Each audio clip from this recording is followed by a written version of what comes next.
오늘 우리에게 주시는 하나님의 말씀은요, 11장 32절부터 35절에 있는 말씀이 되겠습니다. 마리아가 예수 계신 곳에 가서 배웠고 그 발 앞에 엎드려 이르되 주께서 여기 계셨더라면 내 오라버니가 죽지 아니하였겠나이다 하더라. 예수께서 그녀가 우는 것과 또 함께 온 유대인들이 우는 것을 보시고 심령에 비통히 여기시고 불쌍히 여기사 이르시되 그를 어디 두었느냐 이르되 주여 와서 보옵소서 하니 예수께서 눈물을 흘리시더라. 아멘. 한여름 어느 시골길을 버스가 달리고 있었습니다. 자, 오래된 이야기이기 때문에 버스 안에 에어컨 뭐 이런 거 없어요, 여러분. 한여름이니까 얼마나 덥겠습니까? 한여름이니 비도 오지 않았어요. 버스가 달릴 때마다 먼지가 엄청나게 입니다. 저쪽에 보니까 가로수 밑에 군인 하나가 가방을 하나 들고 버스를 향해서 손짓을 합니다. 버스 기사가 버스를 착 세우자 먼지가 확 일어납니다.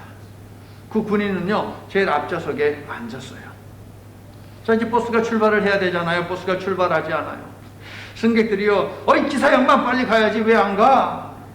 기사가요, 저기 라고 얼굴짓을 했어요. 사람들이 전부 다 그곳을 보니까 저쪽에서 웬 여자 하나가요, 그냥 자기는 뛴다고 뛰는데 그게 뛰는 건지 걷는 건지 모르겠어요. 버스를 향해서 손짓을 하면서 세워달라는 거지요. 나도 그거 타야 한다는 거지요. 옛날에는 그런 인심이 있었지요. 요즘엔 그런 인심이 없어요. 그냥 저쪽에서 뛰어와도요, 그냥 휙 가버리잖아요, 버스가. 자, 버스가 기다리는데 그 여자는 너무나 멀리 떨어져 있어요. 속도도 빠르지 않아. 버스에 타고 있는 사람들이 내려가지고 바로 옆에 있는 개울가에 가서 세수도 하고 하면서 더위도 식히고 했습니다. 자, 이제 타세요. 사람들이 하나둘씩 개울에서 올라옵니다. 버스에 탔습니다. 그런데도 버스가 출발을 하지 않아요. 이 여자분이 버스를 타지 않는 거예요. 그래서 이 운전기사 아저씨가 빨리 타요. 그런데 그때 이 여자분이 그 군인 있는 그 자리로 이렇게 가더니 조심히 잘 가이소. 그래, 걱정하지 마래. 승객들의 얼굴에 왠지 모르는 미소가 이렇게 싹 퍼지기 시작을 합니다. 그리고 버스가 그녀에게서 점점점 멀어질 때에 어떤 승객들은 눈물을 이렇게 훔치기도 해요, 여러분. 우리들에게 뭔가 잔잔한 감동을 주는 그런 이야기이지 않습니까? 모두가 기다렸는데 예수님이 늦었습니다. 많이 늦었어요. 예수님을 기다리던 사람들은 이미 죽은 자의 시신을 수습해서 무덤에 안치했습니다. 죽은 자의 몸은 부패하기 시작했고 무덤 근처에만 가도 시신 썩는 냄새가 진동했습니다. 이 이야기에도 방금 제가 여러분에게 드렸던 이야기처럼 감동이 있을까요? 3절, 5절, 36절에서 세 번이나 증언하듯이 예수님은 죽은 자 나사로와 마르다와 마리아를 많이 사랑하셨습니다. 하지만 예수님은 나사로가 위중하다는 연락을 받고 베다니로 가는 버스에 오르지 않으셨어요. 오히려 뜸을 들이십니다. 예수님이 계신 곳과 나사로의 집까지는 하루나 걸리는 먼 거리입니다. 빨리 출발을 해도 시원찮을 터에 예수님은 그곳에 이틀을 더 지체를 하십니다. 이게 무슨 사랑이야. 사랑한다며. 나사로, 마르다, 마리아 사랑한다고 3번이나 성경이 이야기했는데 이게 무슨 사랑이야 라고 하며 볼멘 소리가 나올 수 있습니다. 감동은커녕 이해도 할 수 없는 모습이 예수님에게서 찾아져요. 하지만 예수님은 나사로가 완전히 죽었다라고 모든 유대인들이 인정할 때까지 기다리신 것이지요. 이것을 우리는 지난 주일에 배웠습니다. 그리고 예수님은 그 과정 속에서 마르다라고 하는 이 여자가 가지고 있는 이성에 치우치는 믿음, 합리성에 치우치는 믿음, 지식과 정보에 근거한 그녀의 믿음을 바꾸시죠. 바꾸기 위해서 이성에서 영성애로 나아가라 라고 우리 예수님이 촉구하셨습니다. 마르다는요, 나는 부활이요 생명이니 나를 믿는 자는 죽어도 살겠고 무릇 살아 나를 믿는 자는 영원히 죽지 아니하리니 내가 이것을 믿느냐? 라는 예수님의 말씀에 마침내 27절 주는 그리스도시요 세상에 오시는 하나님의 아들인 주를 내가 믿나이다 라고 답을 했습니다. 그러나 아직 이야기는 우리들에게 어떤 감동도 주지 않습니다. 마르다의 답을 들은 예수님은 마르다와 함께 마르다의 집으로 가느냐? 또 가지를 않으세요. 마르다에게 집에 있는 마리아를 불러오너라 데려오너라 라고 말씀을 하시죠. 언니에게서 예수님이 오셨다라고 하는 이야기를 들은 마리아는 한숨에 예수님에게로 달려가 그 발 앞에 엎드렸습니다.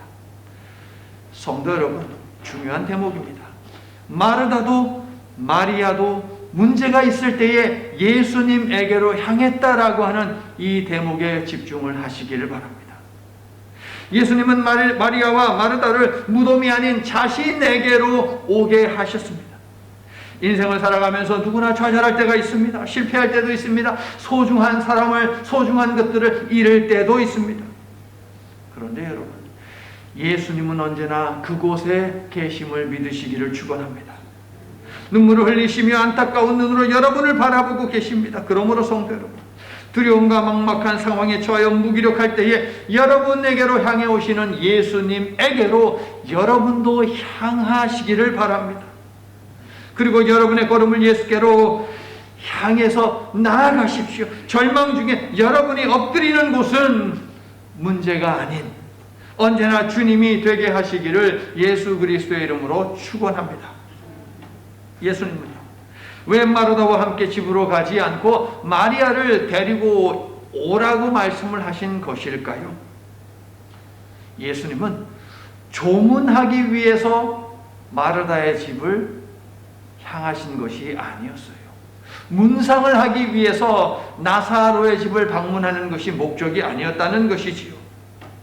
예수님은 죽은 자를 살리심으로 부활은 실제로 있는 사건임을 증명하기 위해서 나사로의 집을 향해 가고 계셨습니다. 그러므로 그 집에 갈 이유가 없는 것이죠.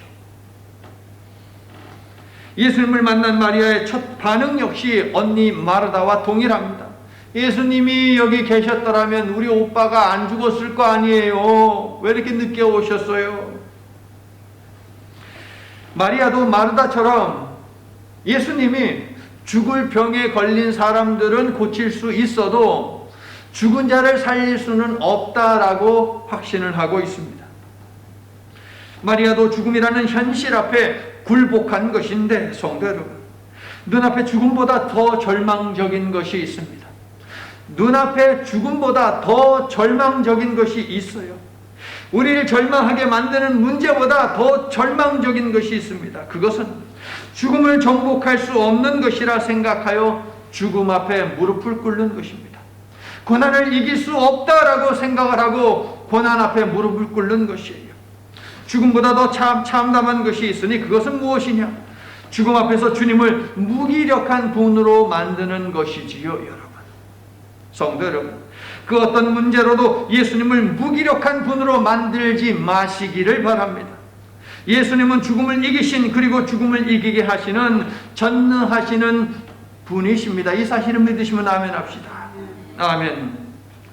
자, 오늘 본문을 보면은요, 보다라고 하는 단어를 중심으로 나사로의 두 여동생과 문상객들의 슬픔과 그것에 대한 예수님의 반응을 기록을 하고 있습니다. 보다. 자, 첫 번째, 유대인들이 마리아가 집을 나서는 것을 보았습니다. 성경에 나와 있죠. 그들은 마리아가 나사로 무덤에 가서 곡을 하려고, 애곡하려고, 아이고 아이고 하려고 가는 줄 알고 따라 나섰던 것입니다. 그런데 마리아는 무덤이 아닌 예수님에게로 향했지요. 두 번째, 마리아가 예수님을 보았다라고 되어 있습니다. 그리고 예수님 발 앞에 엎드렸습니다. 예수님 발 앞에 엎드린 것은 경배하기 위해서 엎드렸을 수도 있고 복잡한 심정으로 너무 슬퍼서 주저앉은 것일 수도 있습니다. 세 번째로 어떤 보았음이 있습니까? 예수께서 마리아와 유대인들이 우는 것을 보셨습니다. 보다 세 번 등장하죠. 예수님은 사람들의 눈물을 보시고 심령의 비통이 여기시고 불쌍히 여기셨습니다.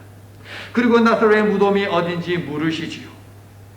나사로의 무덤으로 인도된 예수님은 우셨습니다. 그러니까 나사로의 죽음과 그의 죽음으로 인한 여러 사람들의 반응에 대해 예수님의 심령은 비통함, 불쌍히 여김으로 가득 찼고 예수님의 눈에서는 눈물이 흘러내렸다라고 하는 것입니다. 예수님의 눈물은요, 단순한 슬픔 그 이상입니다. 하지만 우리를 불쌍히 여기시어 마음이 많이 아프셨던 것은 틀림이 없습니다. 예수님은 나사로가 사경을 헤매고 결국 죽고 그의 가족들이 비탄해 할 것을 알고 계십니다. 그러나 예수님은 이 땅에 병을 고치기 위해 오신 분이 아니에요, 여러분. 하나님의 구원 계획을 알리고 실행하기 위해서 오셨지요. 그렇기 때문에 개인적인 슬픔과 아픔을 사귈 수밖에 없었습니다. 성도 여러분, 사랑이 많으신 예수님인데 왜 빨리 가고 싶지 않으셨겠습니까? 왜 고쳐주고 싶지 않으셨겠습니까?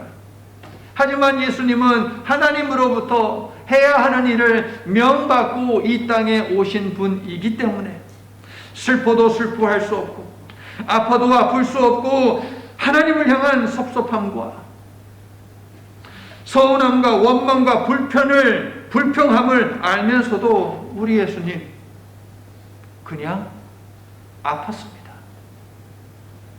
자신의 속이 썩어 들어가도 그냥 혼자서 아픔을 끌어안으셨어요. 그냥 아프셨어요. 가슴 아리하며 아파하신 예수님의 눈물을 올바로 이해하려면 예수님의 심령을 채운 비통과 불쌍히 여김의 의미를 바로 알아야 하겠죠. 비통이 여기다. 성경에 5번 등장하는 이 단어는 분노하다, 분노해서 씩씩거리다, 엄히 책망하다는 뜻입니다. 불쌍히 여기다는 어떤 뜻입니까? 당혹스러움이나 분노로 인해 마음이 요동치는 상태입니다. 결국 예수님은 왜 우셨어요? 화가 나서. 예수님이 우신 이유는 화가 나서 우신 것이에요. 슬피 우는 마르다와 마리아에게 화가 나신 것일까요? 슬피 우는 유대인들로 인해서 화가 나셨던 것일까요, 여러분? 예수님의 눈물에는 죽음에 대한 애도나 슬픔에 대한 공감도 있었겠지만 그것보다는 죽음의 현실과 그 현실에 굴복하는 인류를 향한 비통함, 그리고 죽음의 세력을 향한 분개, 그 세력에 맞서는 비장함이 예수님의 눈물에 있었다는 것입니다, 여러분. 그러므로 죽음과 죄와 그 결과로 우리에게 주어지는 그 죽음을 우리 예수님이 얼마나 미워하는지 우리가 볼 수 있어야 합니다, 여러분. 우리를 슬프게 만드는 죽음과 죽음을 인간의 삶에 가져온 죄와 죄짓게 만드는 어둠의 권세 사탄에게 분노하셔서 우리 예수님은 우셨다는 거예요, 여러분.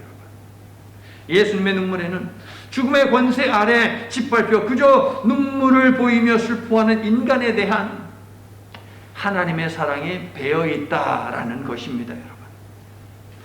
예수님은요, 누가복음 6장 21절을 보게 되면 우는 자는 웃게 될 것이기 때문에 복되도다 라는 말씀을 하셨어요. 어떤 눈물은요, 하늘의 복을 가져오는 눈물이 될 수 있다는 것이지요. 저는 여러분이 하나님 앞에서 흘리는 눈물이 축복을 불러오는 그런 눈물이 될 수 있기를 예수님의 이름으로 간절히 축원합니다. 오늘 본문 11장 35절 이외에 다른 두 곳에서도 예수님의 눈물이 찾아지는데요. 예수님은 우리가 축복에서 멀어지는 것을 안타까워하며 축복을 기원하는 마음으로 우셨습니다. 누가복음 19장 41절을 보면 예수님은 성전 정화 사건 당일에도 우셨습니다. 만민이 기도해야 하는 성전에서 불공평하고 정의롭지 못한 사기가 횡행하는 것을 보신 예수님은 노끈으로 채찍을 만들어 휘두르시면서 우셨어요. 히브리서 5장 7절을 보게 되면 예수님이 우셨다는 보도가 거기에도 있는데, 겟세마네 동산에서 기도하실 때 피가 땀방울이 핏방울처럼 되었다라고 하는 보도가 있잖아요. 그때 우리 예수님 통곡하면서 우셨습니다. 예수님의 눈물에 관한 세 개의 구절들 모두 면밀히 살펴보니 감람산을 중심으로 십자가 고난과 죽음을 앞둔 비슷한 시점에 흘리신 눈물이에요, 여러분.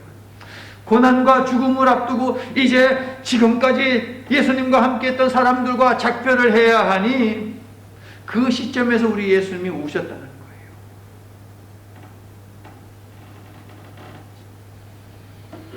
하지만 우리 예수님의 눈물은요, 대책이 없는 눈물이 아닙니다, 여러분. 대책이 없는 눈물이 아니에요. 누가복음 19장 41절과 히브리서 5장 7절에 따르면 예수님은 하나님의 집과 하나님의 백성들이 죄에 의해 점령당한 모습을 보셨기에 분개하며 우셨고, 오늘 본문 11장 35절에서는 죄의 권세에 지배당하여 수동적으로 죽음을 맞을 수밖에 없었던 나사로와 죄와 죽음의 권세 아래서 그저 눈물을 흘릴 수밖에 없는 수동적인 인생들로 인해서 우셨다는 것이지요. 예수님의 분노는 하지만 방법이 없는, 대책이 없는 분노가 아닙니다. 예수님은 그동안 계속해서 부활과 영생을 가르치셨어요. 부활과 영생을 얻기 위해서 너희들이 무엇을 해야 한다라고 하는 대책도 알려주셨어요. 그럼에도 불구하고 깨닫지 못하고 죽음 앞에서 무기력하게 그저 울고만 있는, 그리고 원망만 하고 있는 인생들이 가여워서 우리 예수님은 우신 것이에요, 여러분. 성도 여러분, 예수님을 더 비통하게 만드는 것은 부활의 주님에 대한 무지, 죽음 앞에서 주님의 사랑을 의심하는 것입니다. 저는 여러분이 연약함 가운데 있는 여러분을 도우시며 여러분을 위해 눈물 흘리시는 예수님의 사랑을 의심하지 마시기를 간절히 부탁을 드립니다. 예수님을 믿는 모든 이들에게 사망의 권세를 깨는 능력을 주셨으니 그것이 무엇이냐? 부활과 영생이라는 것이에요, 여러분. 죽음이 끝이 아니다. 죽음은 천국에 가는 영생을 누리기 위한 짧은 하나의 과정이다 라고 외칠 수 있는, 죽음의 권세를 이기는 부활과 영생의 믿음 위에 확고히 서는 하나님의 자녀들이 다 되시기를 예수님의 이름으로 축원합니다. 미쁘다 이 말이요 라고 바울이 말을 하면 그 말은 집중하세요 라는 의미라고 수요일날 가르쳐 드렸죠. 미쁘다 이 말이요. 요한복음은 바로 이 사실, 죽음 후에 부활이 있음을 증거하기 위해 기록된 책이에요, 여러분. 써놨죠. 요한복음, 죽음 후에 부활이 있다. 성도 여러분, 여러 번 말씀드렸듯이 요한복음은 예수님이 누구신지를 밝히는 책인데, 특히 부활과 영생의 시대를 여신 예수님이 바로 구약에서 예언된 메시아다라고 하는 것을 증거하기 위해서 기록된 책이 바로 요한복음입니다. 그래서 요한복음은 책의 시작에서부터 마지막에 이르기까지 부활과 영생에 집중을 하고 있습니다. 부활과 영생은 예수님의 죽음 이후에 벌어질 사건이기 때문에 예수님의 죽음에 대해서 당연히 집중을 하게 되죠. 그래서 요한은요, 인자가 나무에 매달리는 그림을 계속 제시를 하면서 1장 15절, 3장 14절, 8장 28절 예수님의 죽음에 카메라를 집중시키고 있어요, 여러분.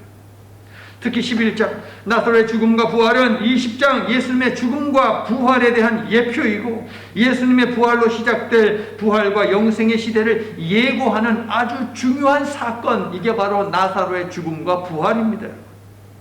요한복음은 죽음 후에 부활이 있음을 알리기 위해 기록된 책이라고 할 수 있을 정도로 죽음과 부활, 그리고 부활, 생명, 영생에 집중을 하고 있다는 것이죠. 요한복음 안에는 또 다른 두 개의 책이 있다고 말씀을 드렸죠. 하나는 표적의 책이고 다른 하나는 영광의 책입니다. 표적의 책, 표적에 관한 거니까 표적의 책이겠죠? 몇 개의 표적이 있습니까? 7개의 표적이 있습니다. 1, 2, 3, 4, 5, 6, 7, 7가지의 표적이 있어요. 7이라고 하는 숫자는 완전 숫자 아닙니까? 그러므로 7개의 표적 가운데 7번째 있다라고 하는 것은 가장 중요한 표적이라는 의미가 되겠죠. 나사로의 죽음과 부활에 관한 표적이 바로 7번째 마지막 표적이 되겠습니다. 나사로의 부활과 죽음과 부활이 그만큼 중요하다라는 것이죠. 죽은 나사로를 살리신 7째 표적은요, 표적의 책의 결론입니다. 그리고 첫 번째 표적부터 6번째 표적이 가리키는 곳에 무엇이 있느냐? 죽음과 부활이 있어요. 물을 포도주로 바꾸심으로 이사야 25장에 예언된 종말에 있을 단체 부활의 때가 시작되었음을 알리신 첫 번째 표적, 죽을 병에 걸린 왕의 신하의 아들을 살리신 두 번째 표적, 산 송장처럼 38년을 생명력을 잃고 살아간 환자에게 생명력을 더하신 세 번째 표적, 오병이어를 통해서 6월절 어린 양으로 죽임당하실 것을 예고하신 오병이어의 표적 네 번째, 물 위를 걸으심으로 죽음을 상징하는 물을 다스리시는 분은 바로 예수님임을 알리신 다섯 번째 표적, 태어나면서부터 흑암에 갇혀 죽은 듯이 살던 자의 눈을 열어 자신은 생명의 빛이다 라고 증거하신 여섯 번째 표적. 이 6개의 표적 모두 죽음에서 생명으로, 어둠에서 빛으로 운명을 바꾸신 부활의 표적들이다라고 하는 것이에요. 7번째 표적은 어떻습니까? 한 사람이 죽었습니다. 확실히 죽었습니다. 더운 날씨에 시체가 썩고 있습니다. 분명 죽었어요. 살 수 있는 희망이 모두 사라진 바로 그 죽은 자를 예수님이 살리셨다라고 7째 표적은 우리들에게 증거하고 있습니다. 표적의 책에 이어지는 영광의 책도 역시 동일해요. 예수 그리스도의 죽음과 부활에 대해서 증언을 하고 있습니다. 다시 오늘 본문 11장으로 돌아올게요. 11장의 서두에도 예수님의 죽음이 암시되어 있습니다. 자, 병든 나사로의 가족에 대한 소개가 1절과 2절에 있죠. 마리아를 어떻게 소개하고 있습니까? 예수께 향유를 붓고 자신의 머리카락으로 예수님의 발을 닦은 여인이라고 소개하고 있습니다. 자, 이 사건은요, 마가복음, 마태복음, 그리고 요한복음에 나와 있는데, 요한복음 12장에 가면 이 사건이 이제 언급이 되고 있는데, 전부 다 예수님의 발에 향유를 붓고 자기의 머리카락으로 예수님의 발을 닦은 이 사건을 어떻게 이해를 하고 있습니까? 예수님이 말씀하시기를 내 장례식을 준비하는 것이야, 내 죽음을 준비하는 것이야 라고 예수님이 말씀하시지 않습니까? 나사로의 죽음과 부활을 이야기하기에 앞서 1절과 2절에서 예수님의 죽음을 예고를 하고 있는 것이죠. 그런데 인간인 나사로가 예수님의 명령 한마디에 살아났으니 죽으신 예수님, 죽으실 그 예수님도 다시 살아난다라고 하는 것을 가르쳐주고 있는 것이죠. 예수께 향유를 부은 사건은 마가복음 그리고 마태복음을 보게 되면 이제 책의 끝이 얼마 남지 않은 그곳에 위치해 있어요. 그런데 요한복음은요, 11장, 12장에 나와 있지 않습니까? 아직 끝내려면 책은 멀었어요, 여러분. 무슨 이야기입니까? 요한복음은 그만큼 예수 그리스도의 죽음에 초점을 맞추고 있다는 것이에요. 죽어야 그 다음에 부활이 있기 때문에 죽음에 초점을 맞추고 있다는 것이죠. 12장 23절부터 24절을 보면 예수님은 미랄이 땅에 떨어져 죽어야만 많은 열매를 맺는다고 말씀하신 다음에 자신의 죽음이 영생을 가지고 올 것임을 암시를 하십니다. 다시 강조해서 말씀드립니다. 요한복음, 죽음 후에 부활이 있다. 요한복음은 예수님의 죽음에 관심하는 책이며 부활과 영생에 초집중하는 책입니다. 그래서 많은 지면을 할애해서 죽음을 향해 가는 예수님의 고난에 관해서 적고 있는 것이죠. 이러한 이유로 사도 요한은요, 표적의 책의 결론인 11장 나사로의 죽음과 부활, 그리고 영광의 책의 결론인 20장 예수님의 죽음과 부활, 이 이야기를 대조를 하고 있어요. 요한은 요한복음을 읽는 모든 사람들이 부활이 성취된 두 개의 이야기를 통해서 죽음 이후에 있을 완전한 부활과 영생을 믿고 준비하기를 바랐습니다. 그래서 저는 오늘 여러분에게 간단한 설교죠. 오늘 설교 다 잊어도 괜찮습니다. 어렵습니까? 다 괜찮아요. 하지만 저것만은 분명하게 기억하십시오. 죽음 이후에 부활이 있다는 것이에요. 요한은 이 사실을 모든 독자들이 알고 믿고 고백하기를 바라고 있습니다. 이것이 바로 요한복음의 목적이에요. 자, 봅시다. 11장에는요 나사로의 누이들인 마르다와 마리아의 애통함이 있습니다. 20장에는요 막달라 마리아의 애통함이 있죠. 두 사건 모두 돌이 무덤을 막고 있네요. 예수님께서 11장에서는 돌을 옮겨라 라고 명령하셨고 사람들이 돌을 옮깁니다. 20장에서는 초자연적인 힘으로 돌을 움직여 무덤을 여시지요. 나사로는 예수님이 살렸기 때문에 예수님이 살리신이라고 표현이 되어 있지만 예수님은 스스로 살아나셨다라고 되어 있습니다. 네 번째, 나사로와 예수님 모두 시신을 천으로 감쌌다라고 되어 있어요. 그런데 나사로는 어떻게? 천을 싸맨 채로 무덤에서 나왔죠. 그런데 예수님은요 천이 쌓이지 않고 그대로 온전한 몸으로 부활하십니다. 이 차이가 무엇을 의미합니까? 나사로의 부활은 다시 죽을 것을 전제로 한 일시적인 부활이라는 것이에요. 하지만 우리 예수님은 다시 죽지 아니하시는 영원한 부활을 하셨다라고 하는 것을 보여주죠. 성도 여러분, 예수께서 자신의 부활, 죽음과 부활로 여신 시대, 그래서 우리에게 허락된 시대는 영원히 죽지 않은 생명의 시대입니다. 여러분, 마지막 다섯 번째로 또 재미있는 것, 두 이야기에는 모두 도마가 등장을 합니다. 예수님의 제자 도마. 11장 16절에서 도마는 죽음에 대한 두려움을 이기고 우리도 주와 함께 죽으러 가자라고 말합니다. 20장 27절부터 28절에서 도마는 예수님의 부활에 대한 의심을 버리고 이렇게 말하지요. 당신은 나의 주님이시요 나의 하나님이시니이다. 요한복음은요 예수님이 누구신지 밝히는 책이기 때문에 여러 사람들의 입을 통해서 예수님은 누구누구이십니다 라고 고백하는 것이 다른 복음서들에 비해서 훨씬 더 많이 있습니다. 도마는 그 마지막 주자로 여기에 포함이 되는 것입니다. 여러분, 성도 여러분, 여러분은 예수님을 어떤 분이라고 그렇다면 고백하시겠습니까? 따라해 보세요. 예수님은 부활이요 생명이다. 다른 고백도 필요하겠지만 이 고백이 여러분의 고백에서 빠지면 안 됩니다. 한 번 더, 예수님은 부활이요 생명입니다. 죽음 이후에는 부활이 있고 부활이요 생명이신 여러분을, 예수님을 믿는 여러분은 부활과 영생을 누리게 될 것을 믿으시면 아멘 합시다. 아멘. 이제 말씀을 마칩니다. 마태복음 15장에는 귀신 들린 딸을 둔 가나안 여인에 관한 이야기가 있는데요, 예수님은 그녀의 애처로운 사정을 다 들으셨습니다. 그럼에도 불구하고 그녀의 간구를 거절하시죠. 삶 속에서 경험하는 어려움이 하나님의 역사를 가져오는 것이 아니기 때문에 그녀의 요청을 거절하신 것이에요. 다시요, 저와 여러분도 살면서 이런저런 어려운 일들을 경험합니다. 고난을 체험합니다. 그런데 그런 어려움과 고난이 하나님의 개입을 가져오는 게 아니라고요. 여러분, 이 여인은 포기하지 않았어요. 개 취급을 해도 좋으니 주님의 자비하심과 능력을 베풀어 주소서라고 하면서 매달렸습니다. 이 모습을 본 예수님 다음과 같이 여인을 칭찬하시죠. 여자여, 내 믿음이 크도다. 내 소원대로 되리라. 결국 이 여인의 끈질긴 믿음으로 딸이 회복되는 은혜가 임하게 됩니다. 저는 여러분이 믿음을 갖되 주실 때까지 악착같이 매달리는 그런 믿음을 소유하시기를 예수님의 이름으로 축원합니다. 그렇습니다, 성도. 우리의 고통스러운 현실, 우리가 겪는 어려움이 하나님의 반응을 결코 가져오지 않습니다.